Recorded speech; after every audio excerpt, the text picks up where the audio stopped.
Hello again, everyone, and welcome to the Business Freedom Formula channel. I'm your host, John Arntz, and I am pleased to have today our guest, Shawniece Hall. Welcome, Shawneice. Hi. Hi. For those of you just tuning in, Shawneice is an author, and we're going to talk about her books today. So, Shawneice, the very first question I have for you is, what new and exciting are you doing right now related to your business or not your personal life? Well, nobody cares about your personal life. We want to talk about Ouch. unless, of course, you're expecting and you want to share. That's Oh okay no. too. No, No, no, no, no, okay. no, no. We're not going to Only go thing I'm there. birthing, only thing I'm birthing is another book. That's Oh, it. there you go. Well, well, tell us about that then. Tell us about, unless you want to talk about the first one, if it leads into the second one. We could definitely do that. So my Okay. first book, which is Flames, is out on my own personal website, which is called ShawniceWrites.com, WRITEZ.com. You can get it on my own personal website, or you can always get it on Amazon. But on my personal website, we always offer a gift for your purchase because you deserve that. Hmm. But my first book, Flames, is fiction, Hmm. and that was just pure imagination. Okay. Something fun, something that I had in me for a long time and I wanted to get out. Sure. Um, and the funny thing about Flames is even though it's fictional, Hmm. everyone who's read it is always like, "Are you sure this is fake? Are you sure you don't know someone named Hmm. Ali? Are you like they Hmm. cannot believe that it's Well, fiction?" But I that's think the goal. that's a tribute to your development, I think, of character and setting that people think it's real. Yeah, that's always my goal. So when I wrote Flames, I didn't tell anybody this, but my goal is to always make you feel like you are engulfed in the story. Like when I read a book, it's like I'm watching a movie in my head. So I really feel Sure. like I'm in the story, you know? So when I write, I want people to feel like they're in the story. Like when the scene is climax and I want you to feel it. When they're sad and happy, I want you to feel it. Like, when it's Hmm. intense, I want you to feel it like you're there, like you're living it. And Hmm. I didn't say that to anybody, but that's the feedback that I got. So Well, that's nice. That's terrific. yes, That's really that great. made me happy. So Flames was fiction, but this next project that I did was more personal because today with everything going on with everybody, we see everybody struggling personally, feeling like they're the only ones going through something when we're all just about experiencing the same thing, but we don't know Hmm. that because we keep quiet about it. We don't want to Sure. tell people about those parts that are vulnerable to us or don't paint us as strong or those negative things. We want to keep Mhm. that to ourselves, feeling like we're the only ones going through it. But my second book, Unbreakable Thoughts of a Stranger, is about opening up about the trials, trauma, tribulation, like everything that we're all going through quietly, Hmm. but Yeah. saying the quiet parts out loud. Yeah. It's interesting because when I talk to people, um, and that and my whole background is business, and when I talk to people about things, maybe I'll engaged in a conversation somewhere, standing in line somewhere, and somebody's got a business and we're talking, and sometimes they'll bring something up, and I'll just say, "Well, okay, have you thought about this?" Just a hint of something that maybe will give them a different perspective. And I think if we as individuals, like you say, we're all going through something and say, well, have you thought about doing this? Or looking at it from this perspective, you know? Um, I think that's where we all need to go. And I don't know what you're going to do with your book, obviously. I don't know if you know what you're going to do with your book yet on this, but is this going to be well, obviously it's not going to be fiction, correct? How No, would it you is define real. it? Pardon? It's real life. So Real it's life? the book is poetry. So some of it is poetry and some of it's short form Okay. story, Okay. but it's all authentic, it's all real. It's my experience, my perception, the things I've went through, what I've overcome, and then like my perception on life, the things I've experienced. So basically like life through my eyes, my experience, Okay. Okay.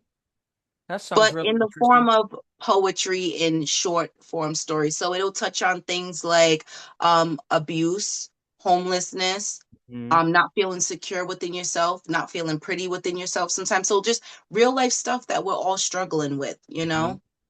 Mm-hmm. Yeah, no, I can see that because yeah, the whole it's funny. All growing up, it seems to me I've heard this from people, and I'm older than you are and been hearing it longer. Um, but it's interesting how as times change, a lot of the underlying things that make us human don't change. Mm-hmm. Well, it's like, people want, and I don't care where in the world you are, what people's ethnicity is, what their culture is, what their religious background is, whatever. People want some basic stuff. One, they want a place to live and they want enough to eat and they want to be happy and they want to be secure in what they're doing.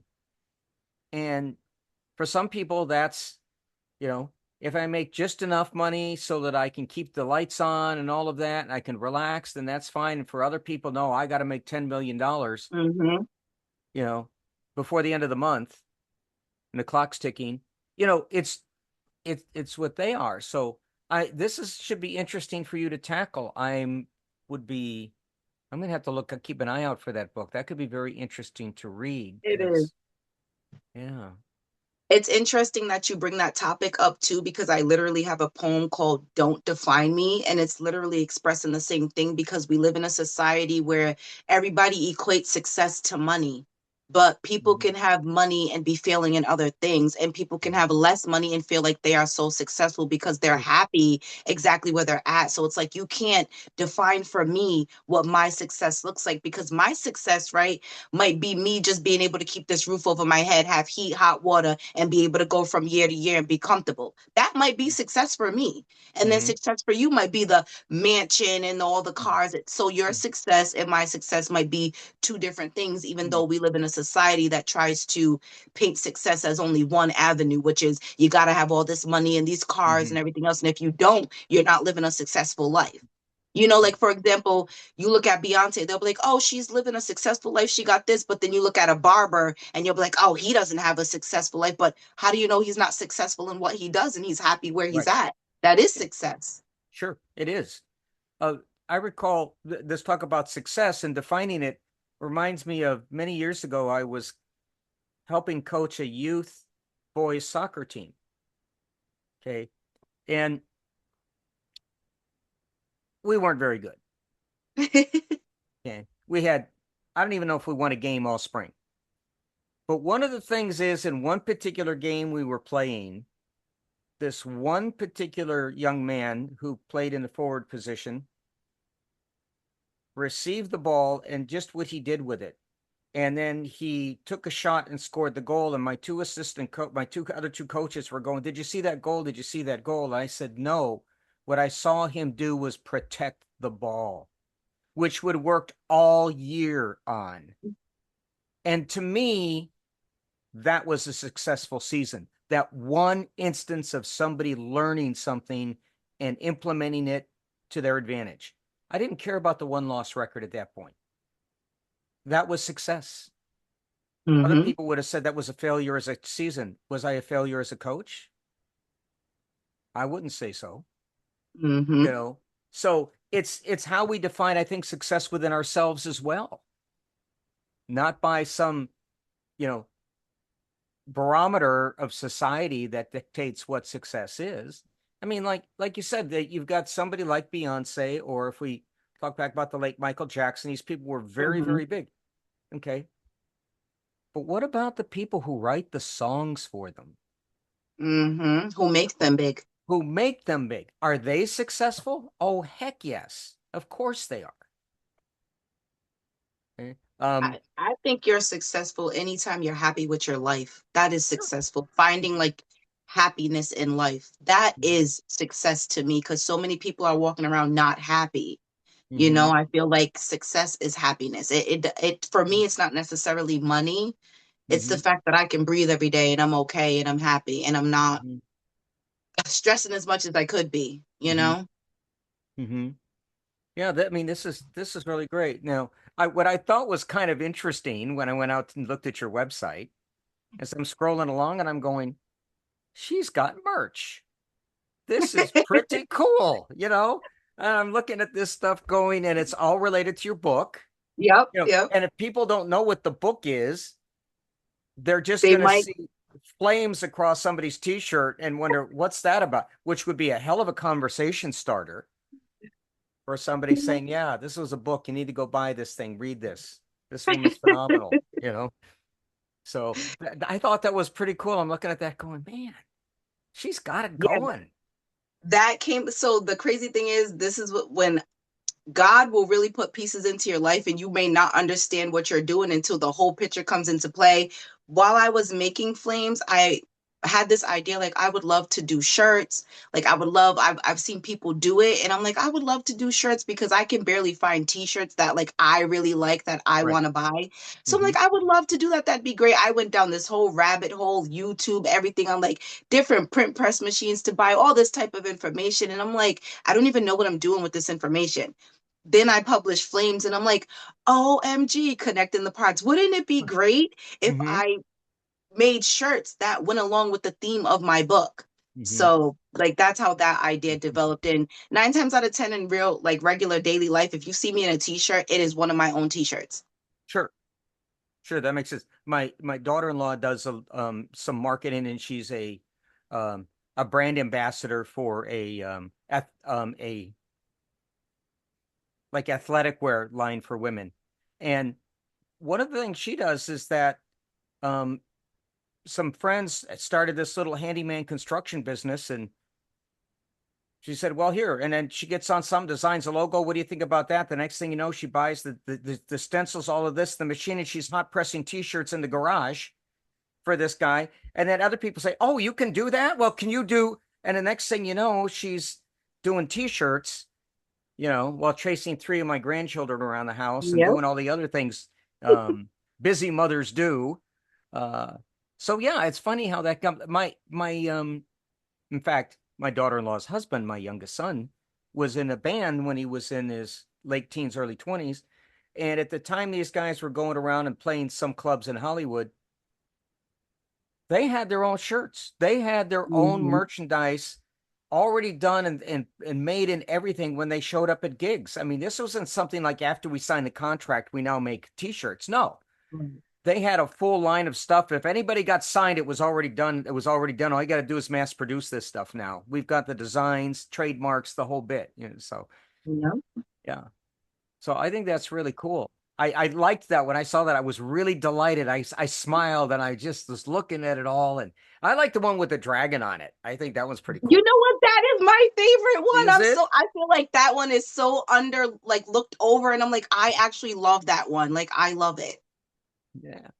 So you mentioned in the information you sent me about two other manuscripts that are sitting in They're, probably in a box somewhere on a dusty oh, shelf. they're sitting on my USB drive. Your USB drive. Like I said, a dusty shelf. I What are always do those it on the about? computer. I always like start off on the computer because I'm like everything's gonna go on the computer anyway. So I just feel Sure. like everything should be started on the computer. Then it's just easier. Sure. I agree. Yeah. I mean, I still, since I mean, I went through school before computers were ubiquitous in the culture, before anybody knew what a PC was. Um, I still tend to write things out Hmm. because that's, you know, and things that the funny thing is I'll write it out and then I'll type it up into a Google Doc or something and then I play with it. But I get the initial thoughts down on paper. It just seems to work better for me. And maybe it's part of my generation that we just are more comfortable with that because that's what we grew up with. Right. Where my grandchildren, it'll be on a tablet or a phone and they won't even know how to put pen to paper. I don't know. But but I mean, I will do when I first start creating my book and I do basically what I call an outline of the book, I will actually write that in my composition notebook because that's where every idea starts is in my composition notebook. sure. But once I start to put the story together, like I'm doing chapters, I Mhm. do that in the computer because for me to write all that in a book, 10 chapters or however many chapters in a notebook and then transfer that to the Oh, no, no, yeah. laptop, I'm doing triple the work for no reason, you know? So we want to work smarter, not harder.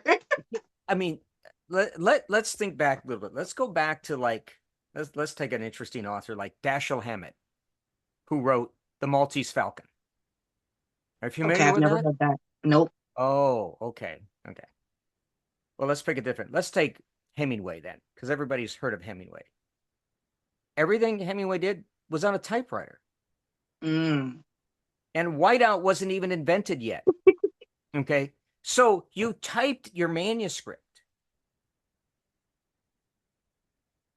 I don't know what you did when you made mistakes, if you just drew a line through it and retyped the sentence, so Oh that you didn't man. have to retype an entire page. But I mean, how do you go back and edit something you can't press insert and watch the paragraph move along? I mean, just what it was must have taken the patience to write like that.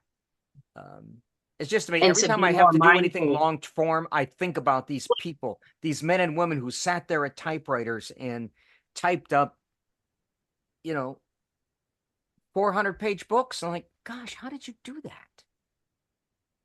Yeah, no, I'm thankful for the technology we have today because it makes everything 10 times better. Yeah, it's a lot easier to do the work, I think, from that standpoint. Were you always good at writing? I mean, like when you were in school, I were would your say yes, I was stories good like at better writing. than most of your classmates? Were your essays kind of were you the one that the teacher always pulled out to read, in the to the rest of the class and I wouldn't say I'm the one the teacher would pull out to read to the rest of the class, Mhm. but I always got good grades. I was always a B student. Mhm. Writing was always easy for me because algebra and all that I passed, but it was not my favorite Right. subjects by least. But English, writing stories about especially things that are personal, Hmm. yeah, I definitely could say I've always been able to draw from everything around me to write. And like I said, I've always liked writing because I like the idea that I can create something from my mind and make it real and then engulf people in that and they get to share what my mind came up with. Hmm. Yeah, that's interesting because I've always struggled with writing. For instance, I have to really fight not to write in a passive voice all the time. I have to stop and read, and I start that and I go no, and I have to fit. It's a war within myself because I've always written that way, and it took me a while to figure out when I remember getting a paper marked up one time, and I couldn't understand what it was because I had the subject of what I was talking about, and then I just referred to it as it back in the rest of it instead of I said I know what I'm talking about. You ought to be able to follow that anyway. So it's something I've had to learn. It's a difficult skill for me as I would, but now on the other hand, I had no problem with algebra.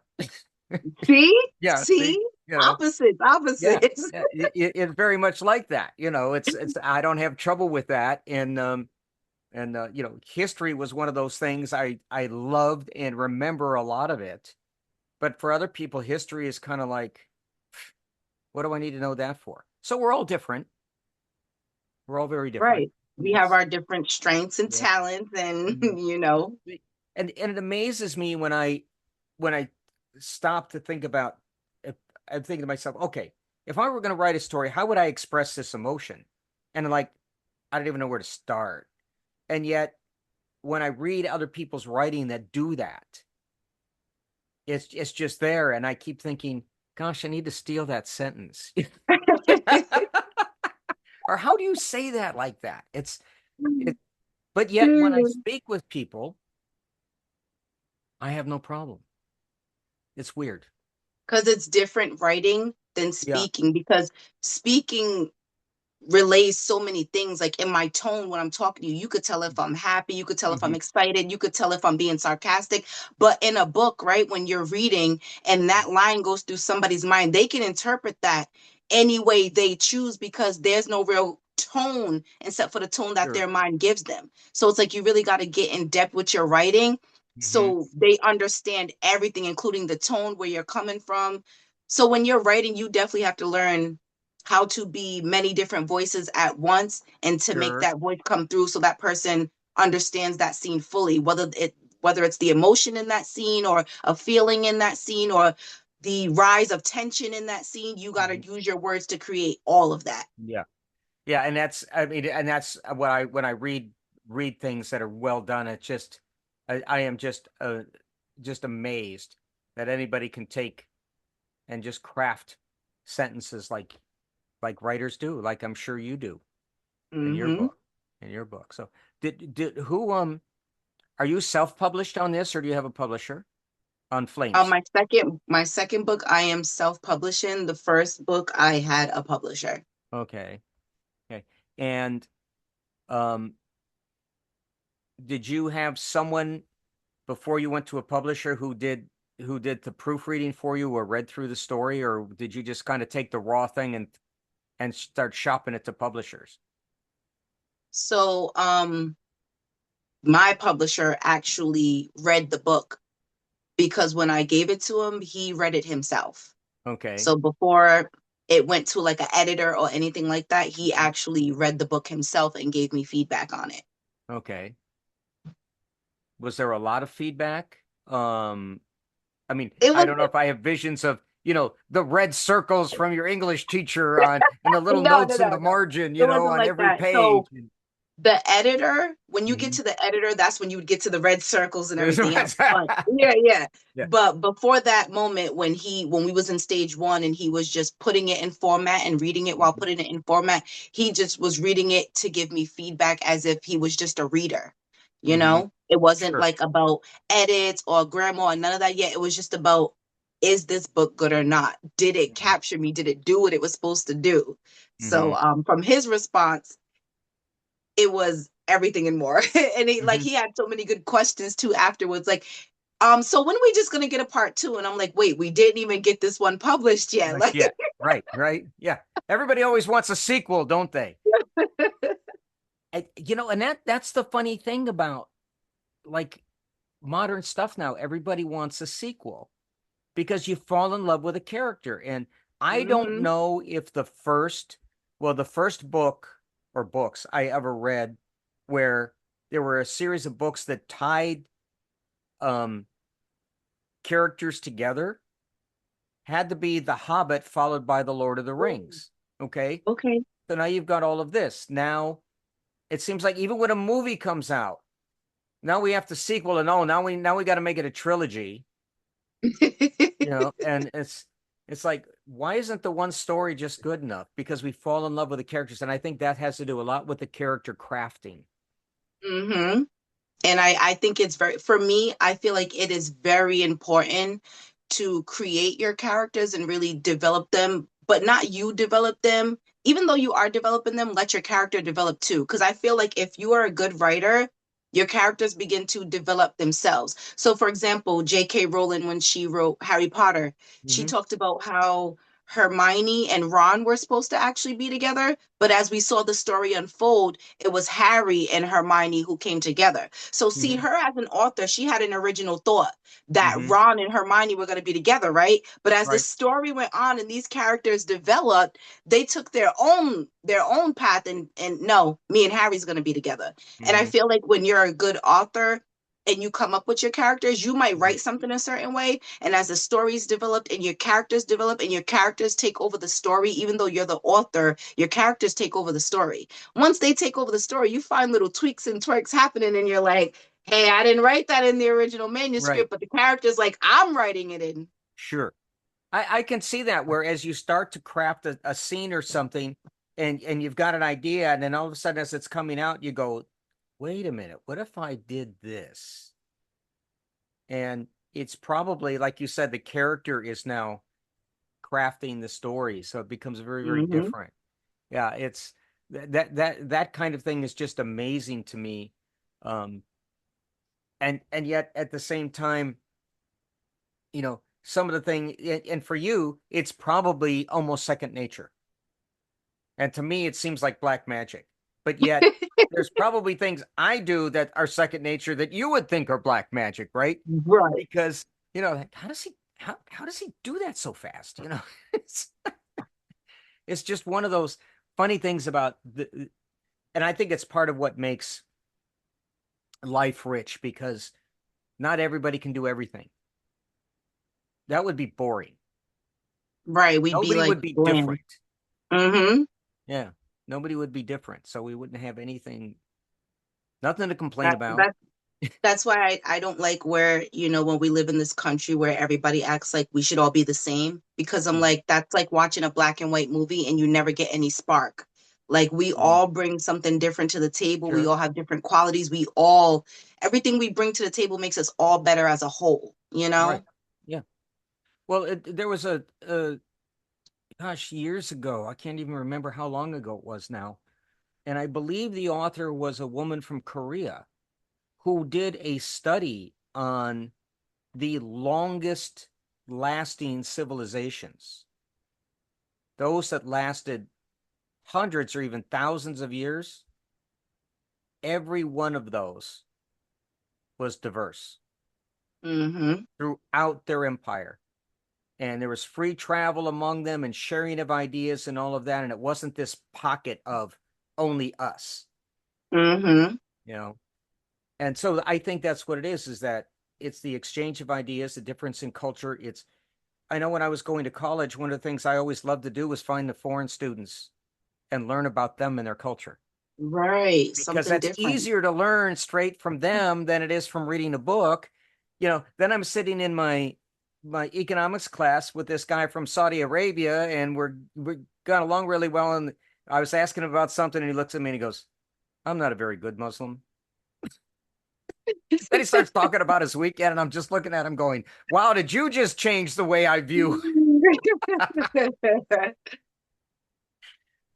So it's really I went to a high school that was very integrated, and it was just so much to me so much more interesting than just you know everybody being the same. Right. You And learn. not having grown up like that, I don't know. When I lived in South Chicago, well, everybody there looked like me, but there were Croatians, there were Serbians, there were Polacks, and some of them didn't talk to each other Right. because of old wounds from Europe, even though you're living here in America and that was 2 generations ago and you're still carrying it around, but it affected the community. So you picked up on that kind of thing. And I yeah, I know it's the one thing people say is that our trauma is written in our DNA, mhm, that the things that your ancestors went through is written in your DNA. And mhm, sometimes when you see stuff like that, like how mhm, people are holding on to mhm, stuff that happened to like their ancestors and they carry that from one mhm. generation to you're carrying it. You know, Yeah. you don't even realize, and sometimes you're not even asking yourself why you're carrying Yeah. it. Like, why am I carrying it? Mhm. Yeah. I mean, at some point, it's like, what what does that do for you? Can you just let that go? And I know sometimes stuff is hard to let go, especially if it's very personal. But when I think, Or if it's well, still happening today too, it's yeah, hard to let go of too. If yeah, the stuff sure, that happened in the past is still happening have it still today, happen. Yeah, then it no, is I hard to let go because it's like I can't let go of something that's still currently still currently, happening today, you know? and I can totally understand that, and I know exactly where you're coming from on that. So, some Um, things are harder than others, but some things are, but I remember I was reading a book a friend of mine lent me, and I didn't get a chance to read the whole thing, but it was a book Dr. Phil wrote. And there's one little section in there that stuck with me. And he said, "Have you ever talked with somebody and they tell you about their divorce and what's going on with their spouse, and you can see the anger and the frustration and all of this?" He goes, "And then you realized they got a divorce 20 years ago." He goes, "And they're still letting that person do that to them." And it's kind of like it gave me a whole different perspective on some of the baggage I was carrying, going, "Wait a minute, why am I letting that happened when I Mhm. was 18 years old, 50 years ago? Why is that still?" haunting me? Why am I letting it? And Unresolved, I think. Sometimes unre we move on from things and we don't resolve, right. like, and because we moved on a little bit, we feel like we did fine until it Mhm. resurfaces in some type of Right. way, and then you're like, wow, I really didn't work through that the way I thought I did. Mhm. And so if somebody triggers you like that, that Yeah. means whatever happened, you're not done working through Mhm. it yet, because when you're done working through it, they have no hold over you like that, Right. you know. Yeah. Yeah. I imagine some of that's going to get into your second book, huh? Letting go Yeah. of I trauma, you know. yeah. I'm thinking there were do you know the author Ray Bradbury? I do not. I'm gonna have to. You're gonna have to give me some authors, because you're talking Okay. about people I've never. Well, Ray Bradbury wrote a lot of science fiction, okay, or even fictional fantasy kind of stuff, okay? But he tended to write he like for one he did was The Illustrated Man that Yep. starts with an individual looking at somebody who's got tattoos covering their body. But as they look at one particular tattoo, it looks like it moves and it starts to tell the story. And then there's another story. And so it's a book made up of all of these short stories. Another one he wrote was The Martian Chronicles that dealt with going to Mars. And each short story was part of a longer narrative. They were all about the same place. And it was a Okay. unique way of writing. He did a lot of course, he wrote novels. But I'm thinking, with like what you're doing, you're going to do a short thing on maybe on loss, okay, and then you've got a poem on something, and then you're doing something else, and I can see that almost in that same sort of framework. That should be very Yeah, interesting. I feel like my book does move like that. It goes from like, you'll get like some poems, and Mm-hmm. then you'll get this long story that kind of connects back to the poem. And I didn't even do that on purpose. Mm-hmm. It's just how the book came out, and I realized the pattern in the book. I would get these poems going. Like, for example, say if I did some poems about loss, and then I would write about the loss of my grandmother. So it's like you got these poems leading up to the Mm-hmm. story. And Sure. I didn't even know it was going to come out like that until I started going back through the manuscript. And I'm like, wow, every poem ties to these Right. stories. Right. And So, I think, Shawneice, that just seems very powerful to me in a way that people don't even know until they get to the end of the journey and then they look back like you just did. hmm. I think that will be, gosh, I'm going to keep an eye on your website. That's for sure. This just looks like a lot of fun. It's a lot of Yes, I'm very fun. excited for it. And even though I wrote it and I'm a female, the publisher who published Flames for me, Mm-hmm. I valued his opinion, because he also has written books of his own, and he wrote a personal book of his own. So Mm-hmm. I knew that he could understand this, you know? Mm-hmm. And when he read it, he was like, wow, I'm a male. And even though this book can be for a male or female, because Mm-hmm. these experiences are not gender specific. They're just Sure. human, you know? Mm-hmm. But when he read it, he was like, oh my God, it made me look back at my life. It made me look back at some of the stuff I went through. It brought up questions. It brought up stuff that I needed to get through. So that's kind of what I wanted it to do. Like, I wanted to provoke your thought. I want you to ask, how does this relate to me? Hey, is this something that I'm going through? Do I need to get through this? Wow, I'm not the only one going through this or Sure. feeling like this, you know? Mm-hmm. Yeah. Wow. So when do you think you will have that available? Do you have a projected? I realize these things are fluid and it's like trying to hit a moving target. I get that. But I mean, are you thinking sometime in 2026? Definitely 2026. So it's done. I'm Oh, literally about to get my first author copy in a few days so I can see how it oh, looks all of, together. of But book I'm two? thinking January, February is when I want to, between one of those 2 months is when I want to get it out. Oh, okay. Okay. So it's basically, I thought this was still like a work in progress that you hadn't Oh quite no, put this the, train's been moving. oh, has it? Good. Okay. So is there going to be merch with this one too? I'm not sure Oh, yet. That thought hasn't came to me yet. yeah. Should be, But I should would be a like to very, keep the theme going. yeah. it should be a very different kind of merch, maybe. Yeah. Yeah. Yeah. And you know what? Now that you're saying that, I'm just thinking about it. Did I upload it? I don't even think I uploaded it yet. But I do have a few shirts, like one that says healing in progress. And see, when Okay. I made that shirt, I didn't even think about my book yet. It was just Right. a shirt that I was like, "Oh, I like that." Hmm. So I probably will be able to get some themes that can go on a Hmm. shirt from this book for Right. sure. And what my guess is that you're writing this book, and then way back in your subconscious, it's grinding out these little gems that you're throwing Hmm. out. And at the time, it just seemed cute, and then you look back at it and go, "Wow, that was meant to go with this." Yeah, yep. That's usually how it works. That's why sometimes I say, sometimes I feel like I'm not doing enough, like I'm not making my way towards the goal because I feel like I'm doing this, then I'm doing that, then I'm doing, and I feel like I'm all over the place. But it's like, then when my father brings the picture together, when God brings that picture together, he'd be like, you thought you was scattered, but you wasn't. You was literally making your steps towards your progress. It Mhm. just looked scattered because it didn't make sense to you, but it made Mhm. sense to me the whole time because I knew where you was going with this. Yeah, sure, sure. Wow. Well, Shawneice, thank you so much for your time tonight. Um, when I post this, I will include a link to your website so that people can find you.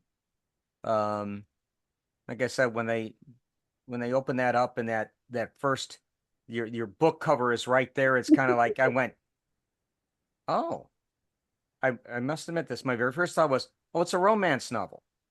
Then I started reading kind of the little synopsis, Hmm. and I thought there's more lessons in here than falling for some guy. Okay. Right. There's a lot more lessons in there. And heck, whatever it takes to teach the lesson, right?